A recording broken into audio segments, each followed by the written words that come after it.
Da, da, theme song. Da, da, da, da, da, da, da. Hi, Hi. welcome back, my friend Nikki. Well, I am, as usual, super pleased to be here, especially when we're doing weird things. For previous episodes, find us at thousandeyespodcast.com.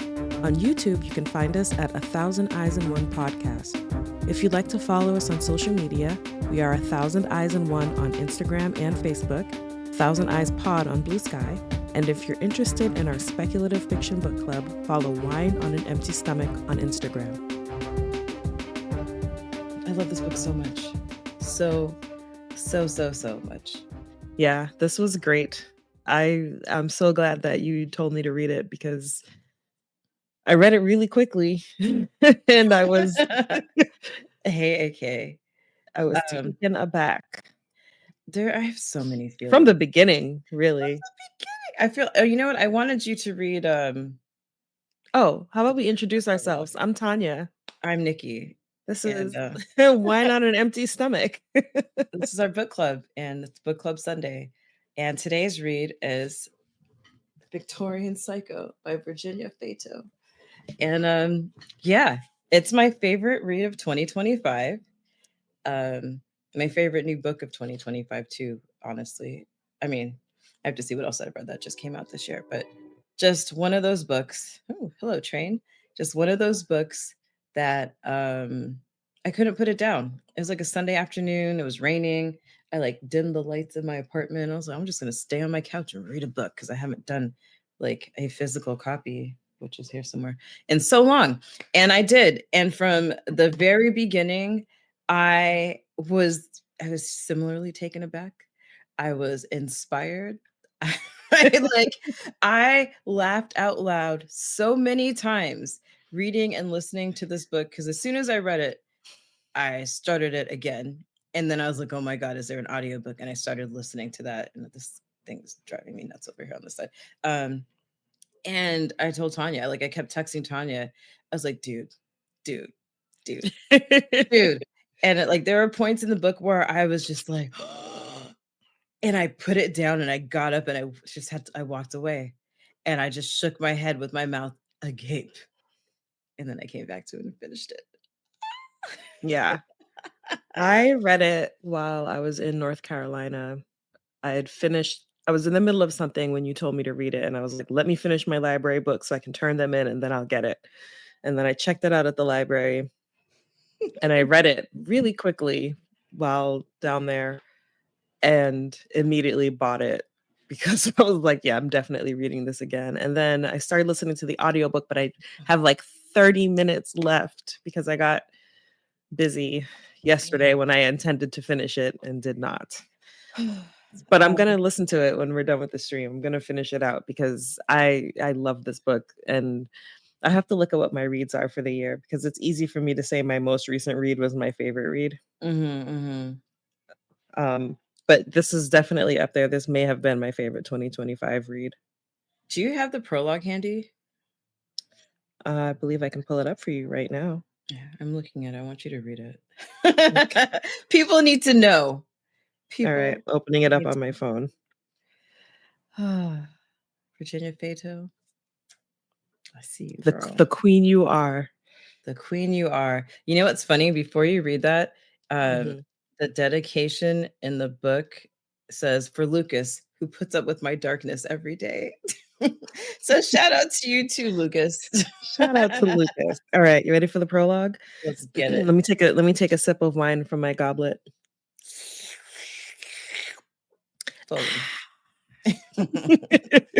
ASMR. Death everywhere. Death in the river, in the corpses floating upstream and down, in the bellies of the things feasting upon them.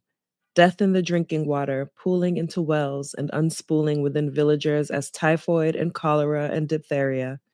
Death on display for an extra sixpence at the wax museum. And the wigs of the living made from the hair of the not, shorn from enterprising undertakers from corpses sealed in caskets. Death melting in a dyed Christmas candle. Death and babies. Oh, so many babies. The unbaptized slipped into other corpses' coffins in a cheating bid for a grave and a funeral, stillborn pillows for the dead. Death in the rat pits and pub basements as dogs mangle hundreds to the cheers of their gambling masters. It's crushed in paint. It's papered on the walls. Everywhere, death.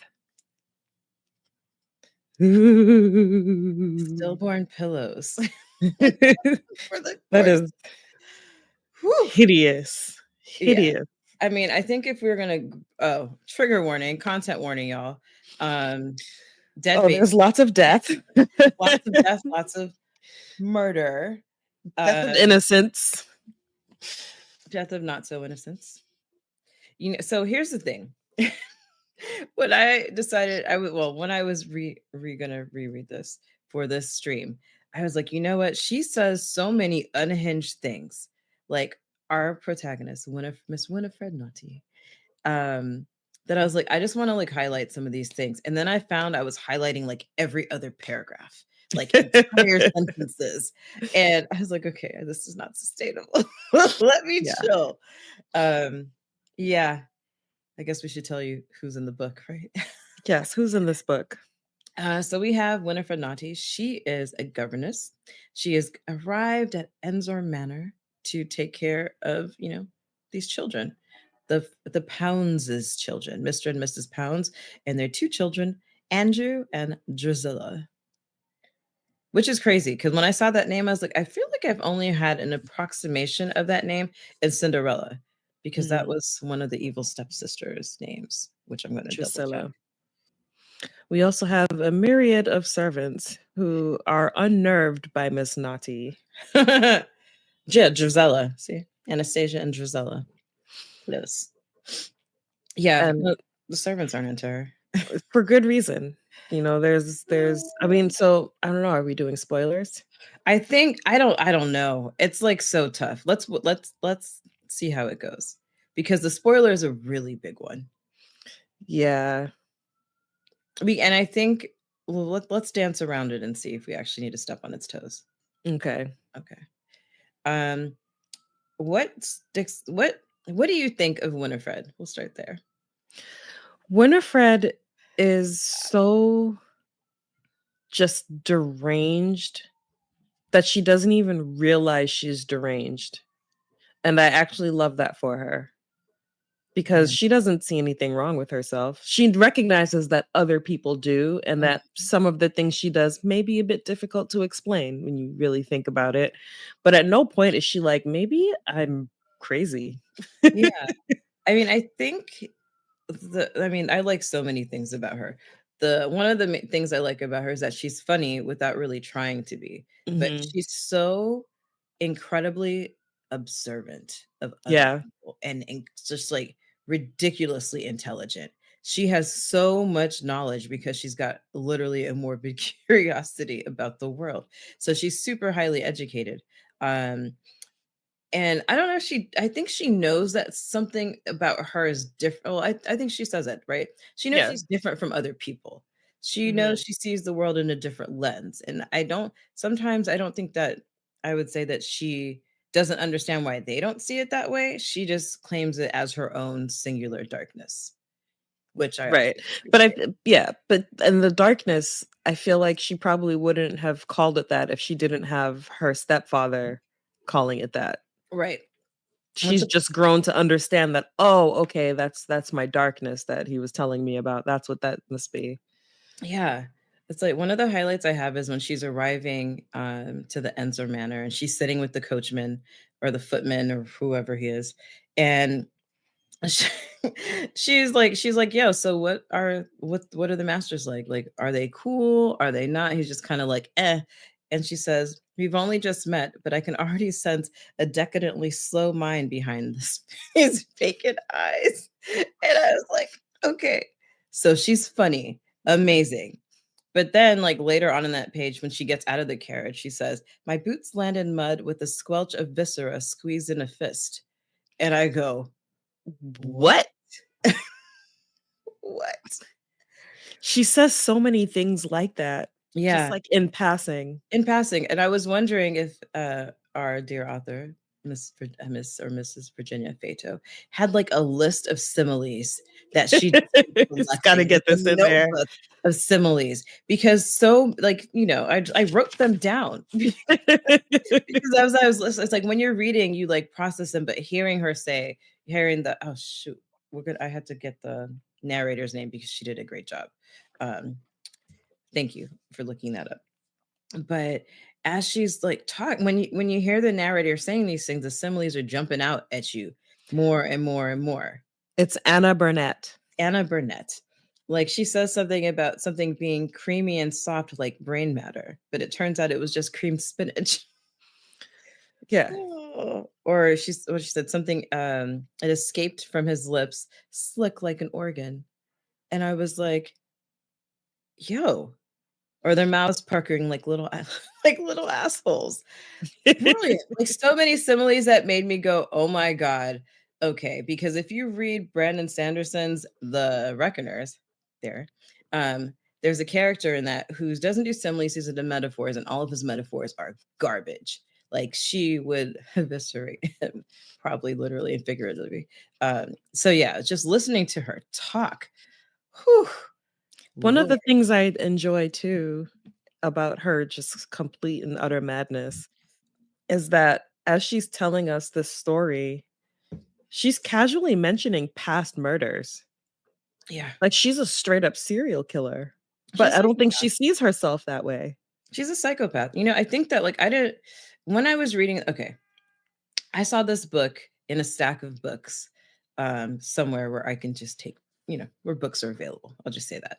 And I Mhm. saw I saw it, and I saw the title, and I saw the cover. I was like, "You're coming home with me." Um, and as soon as I got the chance to read it, I was like, yo, because the thing that jumps out is right. The title is Victorian Psycho, which makes me think American Psycho, which I'd recently watched. I don't remember, it was a few months ago. And I was like, wow, this shit is so unhinged. And so I don't necessarily want to be like side by side comparison. But as far as the two voices go, like he's just doing this thing. But Winifred is way more unhinged. Yeah. Like it's just I mean, she's casual, actually killing people actively killing people. regularly. Regularly, because with him, it's like those things don't actually happen until like, he starts to get paranoid and then he has to kill people. But she's just like, something that another highlight of mine, because I'm telling you, there are so many. It says I approached the studded wooden doors, my skirts sweeping through the flowers with scythe like gusto. And I was like, this bitch really is bringing death. She is the scythe walking through this house. Because this is not a spoiler, but what happens, Tanya, at the end? Everybody dies. Everybody dies. And she I mean, says that. she tells you in the very beginning, it's not a spoiler. She tells you in the very beginning that she is going to kill everyone and she's going to meet the noose. She Yeah, pretty she much does say opens that. with that. And then this is her just telling the story of like, it's like one of those where it's like, I bet you're wondering how I got here. And then It's it flashes literally, back to the whole story. literally that's what happened. Except she's has the noose around her neck and she's standing on the platform They're telling gonna the make this story. into a movie and we cannot wait. Cannot wait. I'm so 2026. excited. 2020. I Yeah. saw the woman that they cast as her because I looked something up that earlier and I was like, oh, I forgot her name. My bad, girl. But yeah, she's just there's so many things that she does that are just funny, and her observations are really what yes, aka there is casting. I won't Google it, but you can. I think also she is somewhat aware of that she should not be doing these things because she keeps saying like I must not, this can't be like last time, you know. Yeah, she's Like like she says that there's some point where she's like, "Oh no, I have to be careful because I don't want to be on yet another train out of here." Like, because you basically, people find out. Like she gets it, she gets in the house, she is immediately, she doesn't even get a chance to really fresh up. She's like, right, and goes to dinner with Mr. and Mrs. Pounds, and she's like talking, they're like talking about where are you from, a little bit like what's your background, and she tells her where she's from. She's like, oh, I'm come from Hopefern, and that's like where I grew up or whatever. And Mrs. Pounds is like, oh, is that the place with all the dead babies? And she was like, "Oh, man, Here we inevitably go people talk again. about these fucking dead babies." Like, there always comes up, and you're just like, "Huh, I wonder," like, you don't even think about it, you're like, "Wow, there must have been, like, an epidemic or, like, maybe all the babies got sick." Not that she had them stacked in her room on a shelf, and her mother and stepfather thought they were dolls until they investigated more closely. Um That is like, that's so dark. Like, can you like, what do you do? Like, what do you do with a kid like that?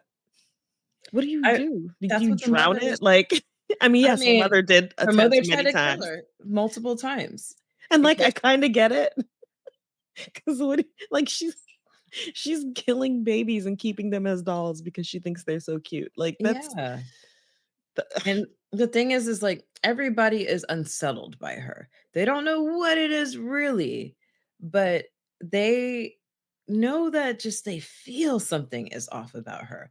You know, Mhm. it sounds like the person, her stepfather, was also just like, And he refused to have okay." children with her mother. Yeah. I mean, I think that something was up with her mom too, just to like kind of, I mean, obviously, but to hear her speak about her. But yeah, something was off. They don't Nobody wants to make eye contact with her, you know? Mhm. She's bad Um, vibes through and Bad through. vibes, 100% bad vibes. You know, she talks about like she's sitting there eating dinner and she feels her soul climb up from her throat and slither across the carpet and like look outside the window and take. And it's like, while she's thinking this, imagine what kind of face she must be making. Yeah. There's a moment where, at the Christmas party before things go crazy, where it's just like a little tiny moment where she's standing with them and she says, like, she gets in, like, the position of a lion roaring. Yes, she says Like she she poses like a lion with the, raises the arms to give the impression of the lion on the on the like, rampage. so she's just standing there with a bunch of people and just goes, "Ah!" Like, can you can you imagine?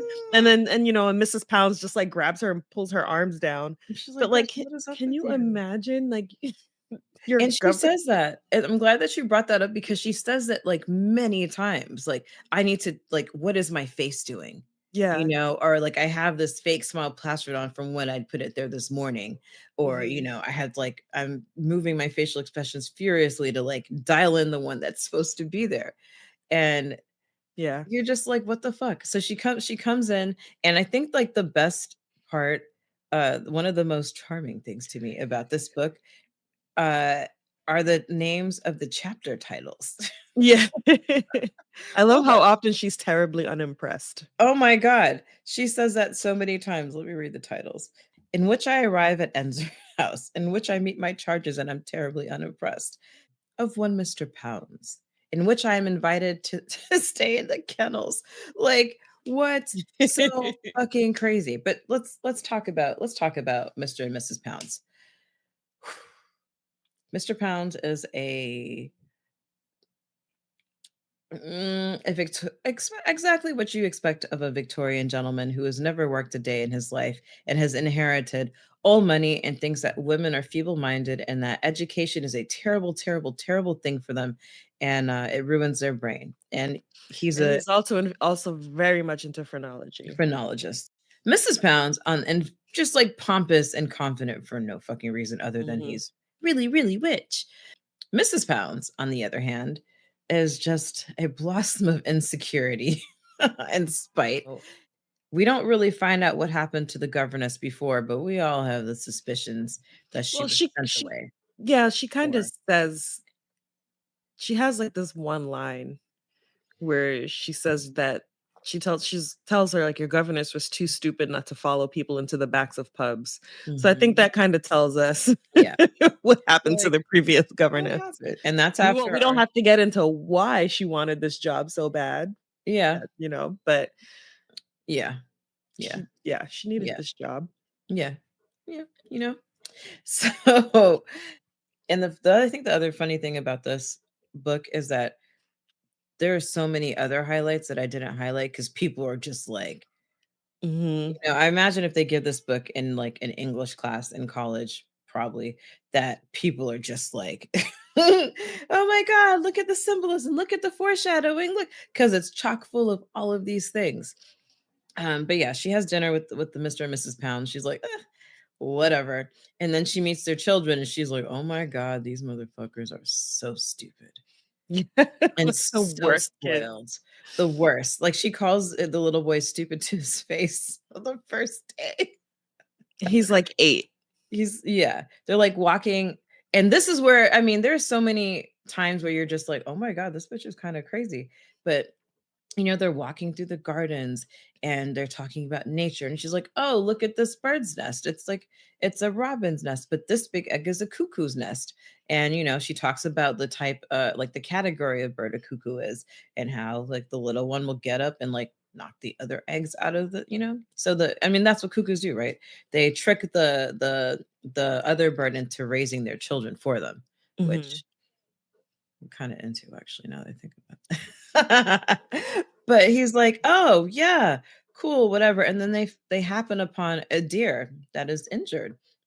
And he's like, "Oh my God, it's a roebuck." And she's like, "No, it's not, you silly, you little idiot." And she corrects him and says what actual kind of deer it is. But then she's like, "Oh, it's totally hurt. We got to put it out of his misery," and proceeds to bash its skulls open in front of the children. Just with a rock. Just with a rock. And it's like she goes from bashing the skull of the deer just like so violently to placing the rock back down so gently and tenderly. And she's like covered in brains. Covered in brains. Cool with it. And the just kids are just like horrified. Horrified. They go home, they don't eat their dinner. Right, because they have venison, I think. Because they have venison. And she's like, you have to put creatures out of their misery. And he's like, well, I don't know if it was hurt. And she's like, oh, yeah. It was. Like it totally Trust was. me, I'm older right now. How Oh, old man. do we think she is? Let's see. Governess, I would put her somewhere between 18 and 22. Okay. Not much older than that. It's hard to pour in a black glass. Just Mm. FYI. Yeah.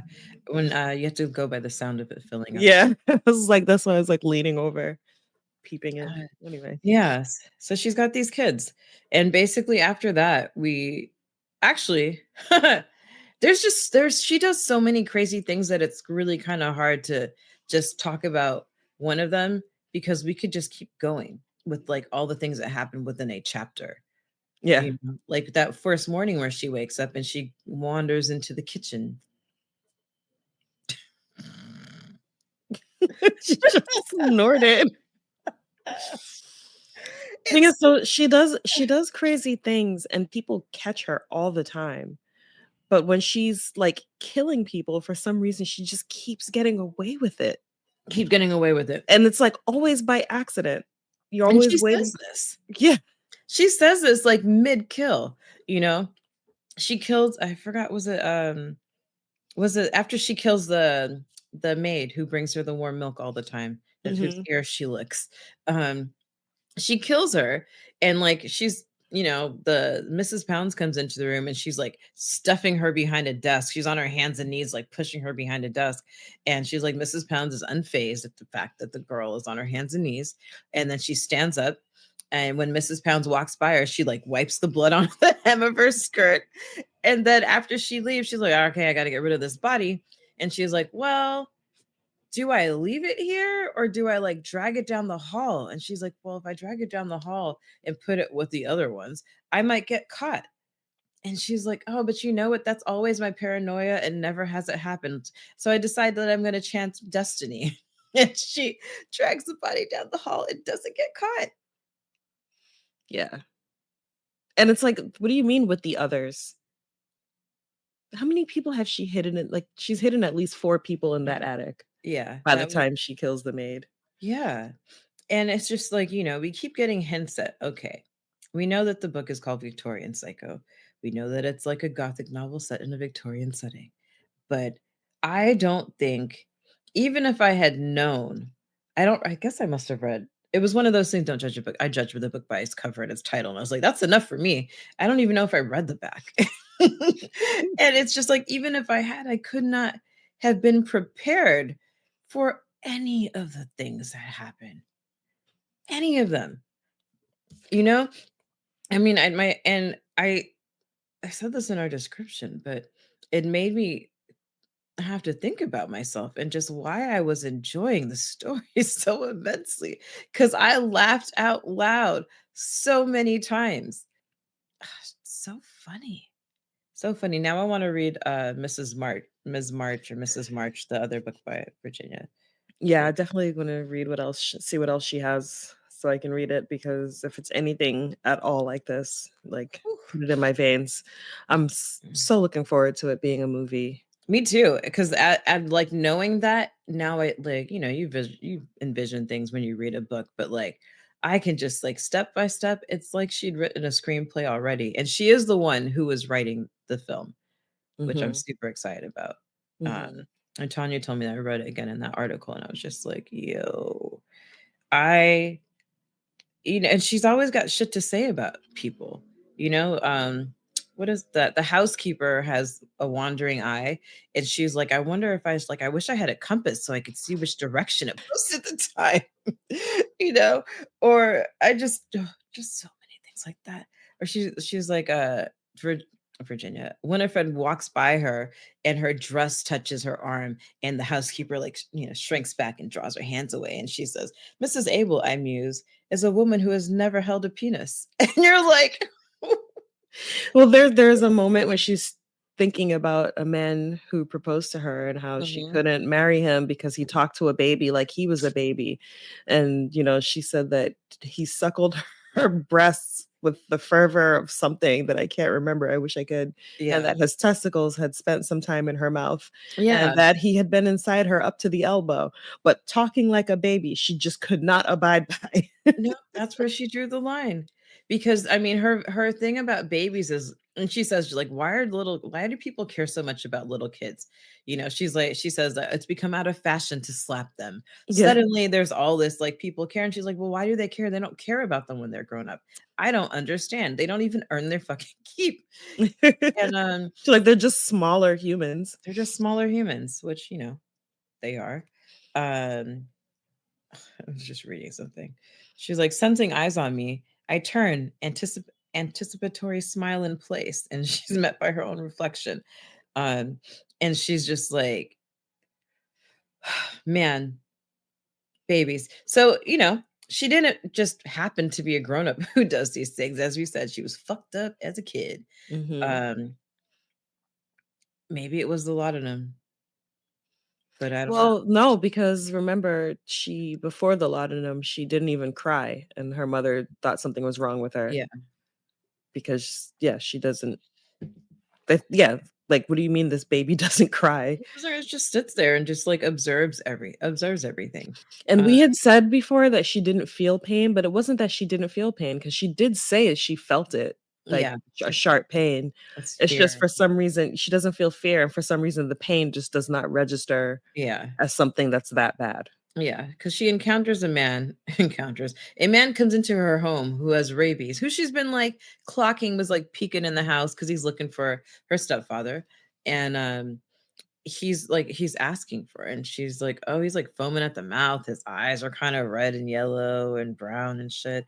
Um, and he bites her, and she's just like watching him bite her. And after he leaves, she's like, all right, well, gotta take care of this. So she gets a knife, and she says she starts to peel the skin off of her arm Oh. first, like an orange rind. And when she sees the blood spread out, she's like, then as delicately as an apple skin. And then she cauterized it with an iron. But she says at the end of that chapter, she's like, man, fear must be the most terrible thing in the world. And you're just like, what? There's so much what's, and there's so many what the fucks. And I don't know that I've ever been delivered such horror in so many delightful ways and sentences, because I love sentences, and it's like so full of them. Um, yeah. Hold on, I'm scrolling to see some other shit. So here's the thing before you guys start to feel sorry for the Mr. and Mrs. Poundses. They're terrible humans. Mrs. Pounds is petty. They are. How We'll I say will we'll do Mr. Pounds. We'll save Mr. well, I just wanna say quickly, like, they are horrible, but, like, nobody is deserving of being massacred. No, Like no. like, They're maybe beat up a little bit. She I feel like Mr. Pounds has accosted more than one governess, yeah. in their history, I mean, right? he, like, shows her porn. He shows her porn. He shows her porn and uses the phrenology, "Let me measure your head," and, all that stuff. But, he owns a factory and 200 children die in it before he's like, "Yeah, we gotta pass that factory act to protect children." And she was like, "Well, why? Do we care about them any more than the insufferable adults that they become?" And they're like, "What?" She's like, "I'm just kidding. Bless the children." And he's like, "Ha, ha, ha, ha, ha." But just so dismissive of her and all of their servants. And oh, that's the kind of shit that drives me crazy. Just awful, you know. And Mrs. Pounds notices that Mr. Pounds is checking out the governess, Mhm. has many, many fits of jealousy, is always trying to steal the conversation and redirect it into something more depressing, as Winifred says, like reestablish the shitty, dark mood of things. And, I feel bad for her because she's not the first Mrs. Pounds. She's the second. And she's had many, many children who didn't survive. And you could tell through that takes a toll on a woman and everything about her. And he's constantly threatening to send her to an asylum. Casually. She does so many things to try to be beautiful, like, she cuts off her eyelashes in the hopes that they'll grow back fuller. She uses those drops in her eyes to make her pupils dilate, Mhm. um, and, she's always thinks that the servants are calling her ugly, so there's that moment where she says they're not to look at her at all if she's not looking her best, and so now every time she passes through, everyone turns around.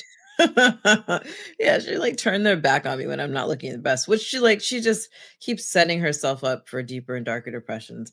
Um, but she takes it out on Winifred whenever she gets a chance, like Mhm. by making her sleep in the kennel when she's found paw prints on the son's bed from the dog, who she said was not allowed in there. Um, yeah, I just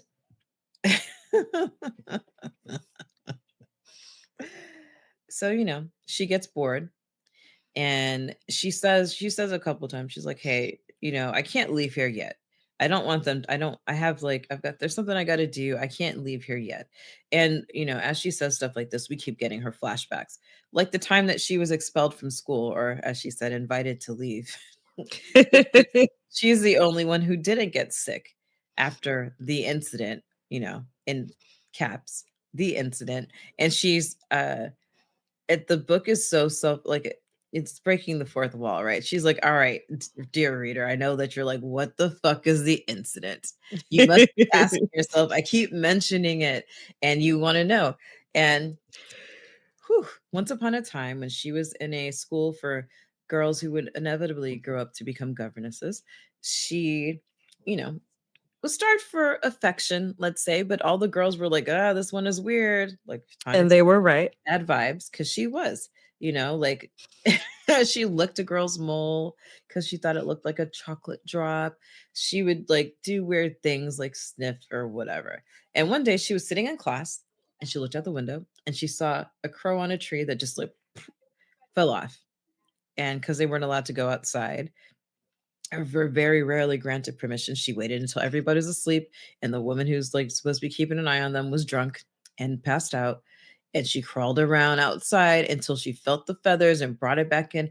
And she snuggled that crow like the girls wouldn't let her do to them, she says. And after a while, she was just hiding it beneath the floorboards. And she said nobody noticed the smell because it was a bunch of unwashed girls hanging out and sleeping in this room. Um, until one day she gets in trouble on purpose. And because the teacher was like, "No, too big and her legs were trash. Go get your own instrument of torture."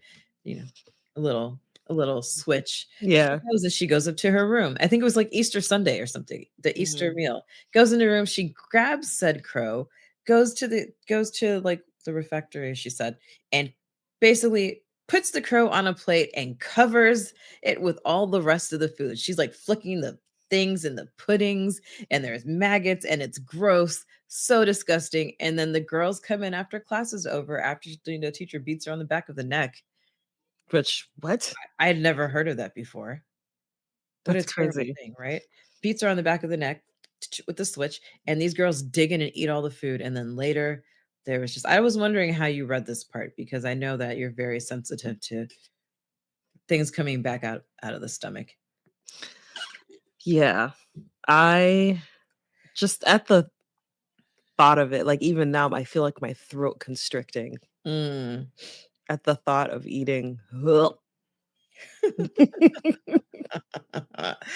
Oh, if she Rotted crow. rotted Oh my crow, god. like decomposed crow with the maggots that come along with it. And basically, since she's the only one who got sick, and Didn't get sick. who didn't get sick, while the other ones were like hurling their guts out. And they called the reverend, what's minister, pastor, whatever they're calling him. Let's call him Called a him person. the parson.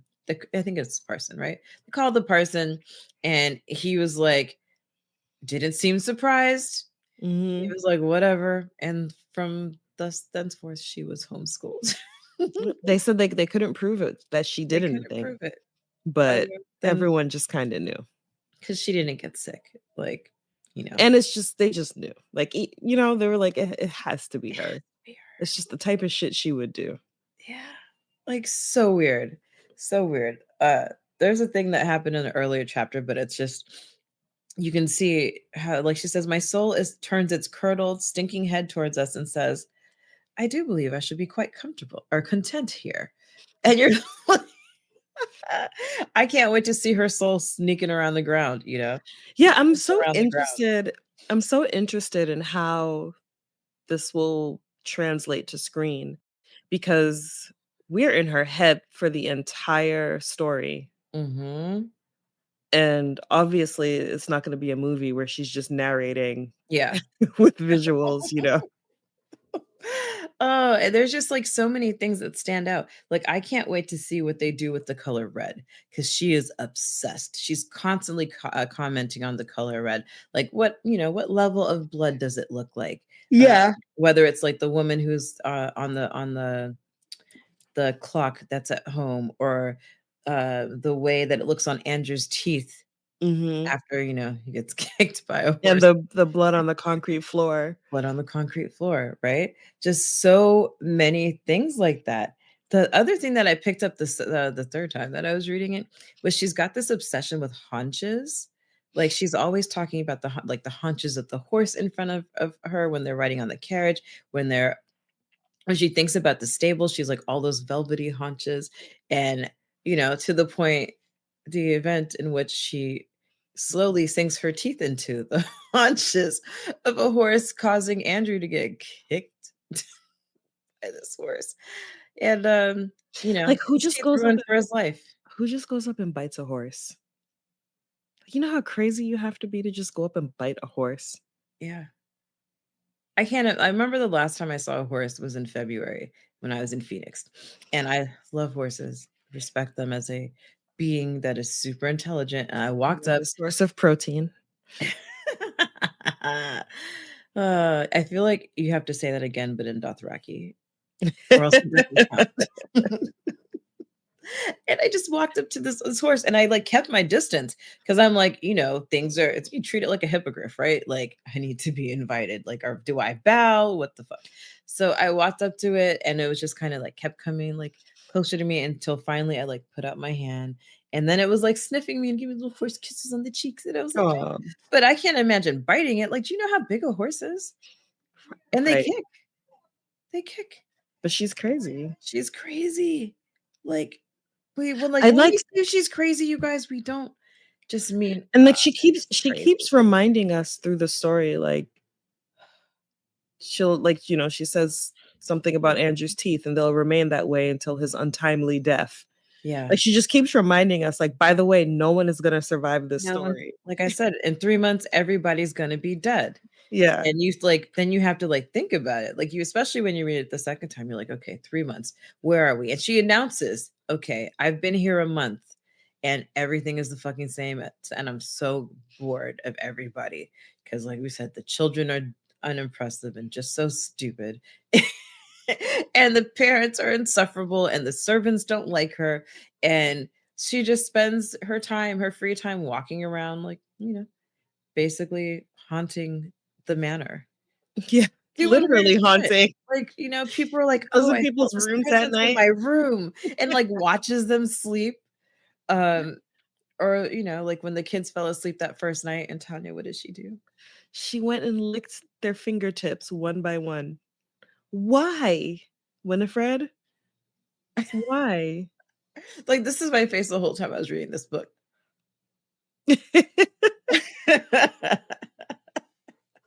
It's so, like, glorious. I was like, I had so much fun reading it.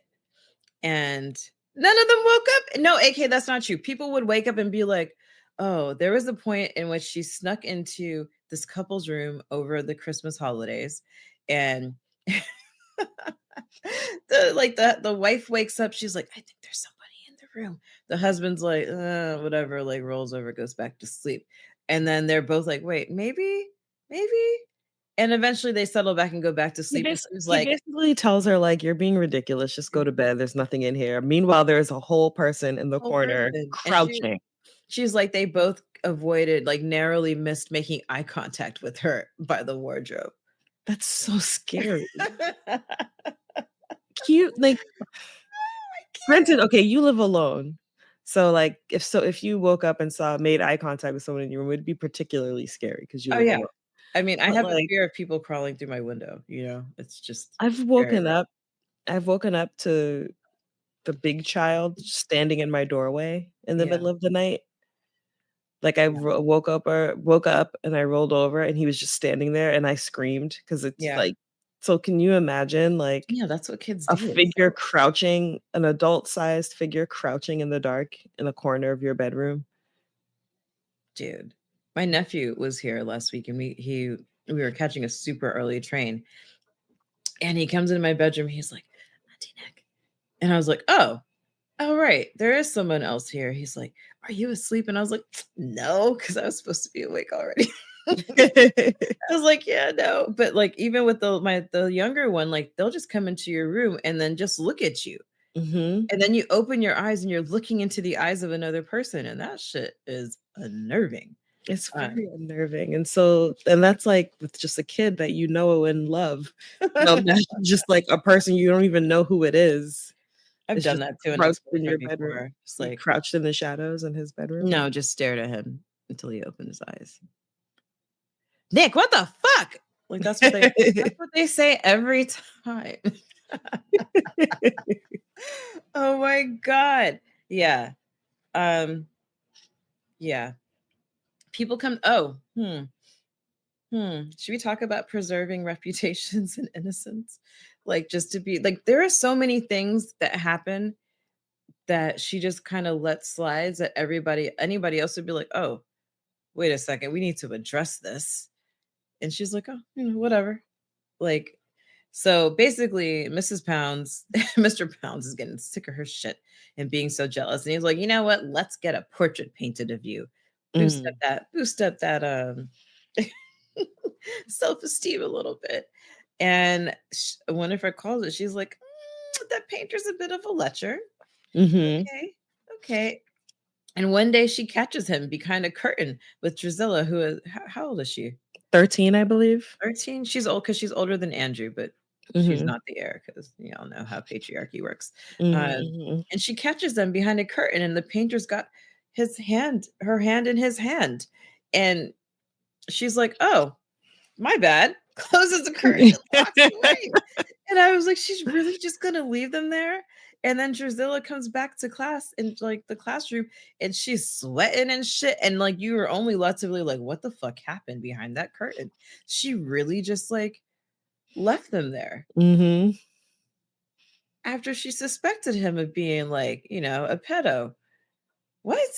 We don't know how old he is. I mean, he's an adult. He's We know too that. old. Yeah, but I was curious as to how old he was. What in your I mind, what are you picturing? I was picturing like a 20-year-old, Mm, like not a me. because he's not that good of a painter yet, and Does not he's be good, period. that's true. But, I don't know, he just seems so foolish. So, Yeah. you know? I mean, I think some my thought was that he was older than that. Not I wouldn't say 40s, but like not maybe like in his 30s. And because he notices and kind of sees what the vibe is in the house and how neglected this girl is, that nobody's going to notice if any of this shit is happening. But and the reason I kind of get when you're like saying that maybe he's just not good is because there's this moment where Winifred is like, oh, this color is called crushed mummy brown or whatever. And like, if the mummies knew that this is how they're going to be ended up in such a like subpar paintings, they Yeah. would choose another way to like be preserved. And I just laughed and laughed and laughed. There's And another time when she sees where, they talk about something, a drawing that she sees, and she thinks it must be his because it's so bad. yeah, terrible. She's so funny. She's so funny. Um, I feel like 'Cause, the she's internet. she's like she's the evil Mary Poppins. Oh my goodness, yes, she is. Evil Mary. Just there are just some times where you just don't know what to say, and there were many times like that in this book. Mhm. Yeah, Tanya would text me and just we try not to talk about the books. Like, and like when we do 30 Tuesdays and we're doing like movies or TV shows, or when we're doing book club, we try not to talk to each other about it. Like, even when Mhm. we were doing like House of Dragon, Game of the Thrones, the rule is no texting. Because every once in a while, like back in season like 6 or something, like we would text too many emojis and then you're like primed for something terrible or amazing to happen. So the rule is radio silence until we talk about it. But sometimes you can't help it because you need somebody else to know. Yeah. This was one of those books. Yeah. Oh my goodness. Yeah. Listening to the audiobook, there were moments, I mostly listened to it in my headphones, but Mhm. sometimes I would listen to it out loud, and I'd just be like, "I wonder what he's thinking if he walks by and at, like, the wrong part of this book and hears what's Yeah. happening." My dad says that about my mom when my mom is listening to audiobooks because she listens when she's quilting. Mhm. And he was like, I walked by and I heard this. And I'm like, well, if she was listening to Game of Thrones, I know you heard a lot of shit, Yeah. back in the day. And I told her about this book and she listened to it. So when I was at home last week, I was recommending it again because I have no short term memory. And she was like, oh no, I remember I listened to it. And I was like, well, what did she think? She was like, it was really weird. And I was like, "Oh, that's all you had to say because there's so much more." And, shout out to Brian, our homie, aka and my homie from our, writing workshop. He was like, "You guys have any recommendations?" And I was like, "Well," and I recommended this one, and he went out and he bought it, and he texted me afterwards, and he was like, "I just finished reading Victorian Psycho." Sheesh. And I was like, "Yeah." That's kind of the vibe. I really love that we've gotten this far without spoiling like two of the biggest things that happen, and I feel like we should keep it that way I because agree. there's no way, like you're not equipped to deal with it, and we're not talking about it here. Yeah. We're so not. But what I will say, besides how funny I think this book is, it's just like I read a lot of books where I'm like, yo, that was a good read, like I really enjoyed it and stuff. But I love when I read a book where I was like, I fuck with this author heavy. I'm going anything that they write, I'm going to read, I'm going to listen to, I'm going to Mhm. tell other people to listen to. So shout out to you, Miss Virginia Feito, because this book put me through it in all the best ways. I should probably be talking to both of my therapists why I enjoyed it so much. But it's not like to be presented with things that are so gruesome, like from beginning to end, and just be like, nah, I'm gonna keep reading because I have to know what happens next. Even if you know that everybody dies at the end, you're not like, oh, okay, it's not predictable.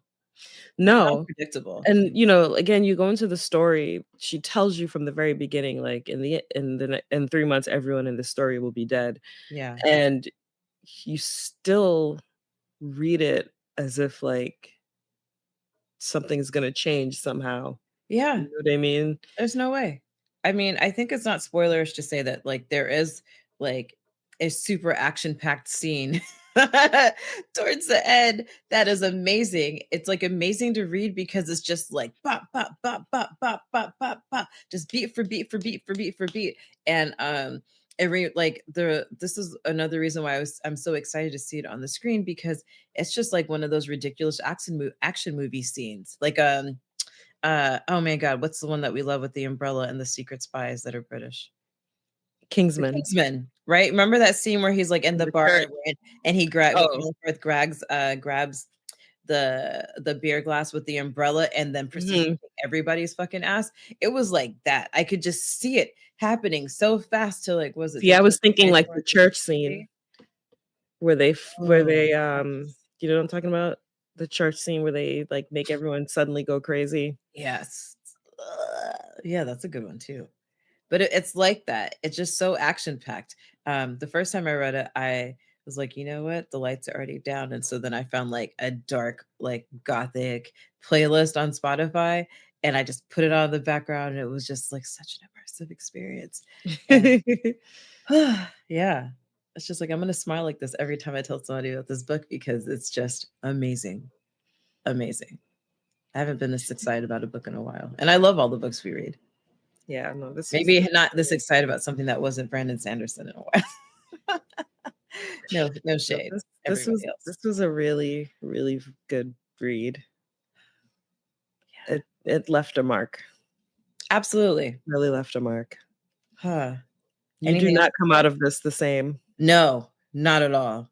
You have to share And you definitely wanna I read it and I wanted to go back to the beginning and read it again because after everything happens, again, she tells you everyone's gonna die, and yet still, I was shocked every time someone died. Yeah. Yeah. I was telling a friend, yesterday on the phone that there are books and movies and stuff that you're like, the second time you read it, you're like, "Oh!" Like, for you're picking up on little clues from the very beginning that, how could you have known? There's no way you could have known. But seeing them and still anticipate and, like, seeing, like, all the rest other pieces of the puzzle get put together, it's just like, it's so exciting. Yeah, 2 thumbs up. 2 thumbs up. 2 thumbs up, 2 glasses of wine up, except I just realized I wasn't no wine today. I Thank drank you. for both of us. Yeah, I was gonna say, put it down under the camera and raise it with your other hand. Boom. Studio magic. 2 glasses. See, 2. We might do a live stream Dungeons& and Dragons game. Oh, yes, Yeah, yes. yeah. Dungeons& and Dragons, we've been working out how to make that work as a live stream. Not I've working gotten some out. I have not been working out now. Yeah, we've been trying to figure out how that works as a live stream so that it's not just you watching us play, but, Yeah. maybe get ideas from the comments, things like that. That could be fun. Ooh, Um, I know something fun we could do right now before we sign off. what? Hey, AK, give us a boon. Yeah, yes, spoon It's and a time curse. for a boon and a curse. La la la Give us la. your wish, we will grant it. We will grant it.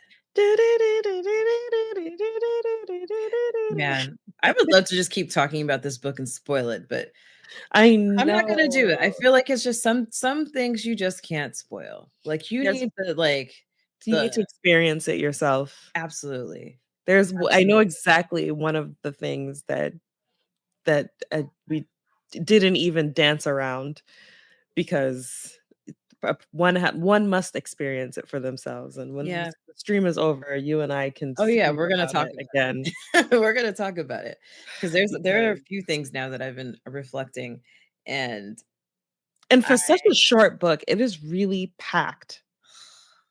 never a A dull lot moment. happens. There is not a page wasted. Nope, not a character, nothing. Everything is just so perfect. And as we're talking about characters, all the characters are so well defined. Yeah, Right? evil John Hamm is gonna play Mr. Pounds. What's his name? What is Oh his wait, evil. Jason Alexander? No, that's No, that's dude from Seinfeld. evil John. Jason Jo no, something Isaac. What is his name? I'm googling The evil. Malfoy dad. Oh, hold on, Malfoy Daddy. Jason Oh Isaac? no, no, Malfoy's. What the fuck is his name? Is it Jason Isaac? It is yes, Jason Isaacs. Ah, that's it. Yes, Yeah, yes. he's evil John Hamm. Oh, I'm into that. Yeah, look at him. You Yep. see it, right? No, he's perfect. Yeah, 100%. I Okay. expected him to be a little bit bigger, like I 5% picture bigger. the mustache and, Oh, like, well, she says. older. She says he has a mustache. Yeah? Okay, Yep, and I April pictured made him it. much Make views older. on it. Yeah, but we'll Cause see. Jason Isaac is kinda handsome, and I Yeah, was he not is. picturing him as handsome. Yeah, because she Oops. doesn't even picture him as handsome. Let's see. I would like to be a YouTube, Twitch game megastar, something to that effect. All right, Nikki, would you like to give her the curse? Sure. You can be the biggest megastar that YouTube and Twitch has ever seen, but every time you have to open one of those, like when you get those bottles and it's got like the like shampoo, or shampoo doesn't have it, but those bottles where you have to rip off that little safety seal first. Mhm. Every time you do that, it's going to get stuck and you're going to get a hangnail trying to like tear it off. Oh, see, I was gonna give a curse related to the fame. Oh, go for it. So you'll get to be a YouTube and Twitch game megastar. Everyone will know who you are, but somehow there will be no money, just fame. All fame, no money. Like all the money that you raise on your Twitch gets donated to To something that you hate. something. Yeah, something you hate, to the horse steak fund. Yeah, what was I watching the other day? Oh, shoot, what was I watching? Oh, I was like, whatever. It doesn't matter the story. But I was watching something, and this guy was super, super duper rich, and they were like trying to get him to be afraid and like to like give up some information, and they were like, nah. AK, if you know, don't say where it is, where it's from. And they were like, no, it's like money's gonna be the only thing that hurt him, and he was a racist. And they're like, all right, like just this good cause. And they're like, you know what, $100 million to Black Lives Matter. He was like, no, no, no, anything with them. And then he started spilling his guts. They donated anyway. But yeah, that's what would happen with the money you raise on Twitch. But no, not actually.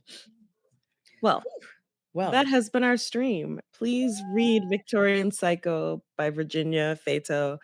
Listen to the audiobook narrated by Anna Burnett. It is just, you will not regret it. no, and it's like a 4.5 hour audiobook, like I think it's actually 5.5 five hours, and a half. Yeah. So, but still, you can give do it it a in a day. workday, absolutely. Exactly.